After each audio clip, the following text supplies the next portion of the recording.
El presidente Monago ha ratificado su apoyo a las empresas que apuestan por la región y que quieren crear empleo. A ellas van dirigidas todas las ayudas que el Ejecutivo está poniendo en marcha. Así lo dijo en la entrega de premios Empresario del Año del periódico Extremadura, que se celebró en Cáceres. El presidente animó a las mujeres extremeñas a abandonar el segundo plano en el mundo empresarial. Es verdad que el porcentaje de mujeres autónomas en Extremadura está ligeramente por debajo de la media española.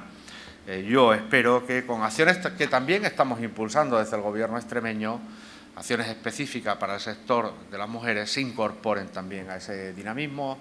El premio Empresario del año 2013 recayó en Pedro Mayo de Embutidos Mayo.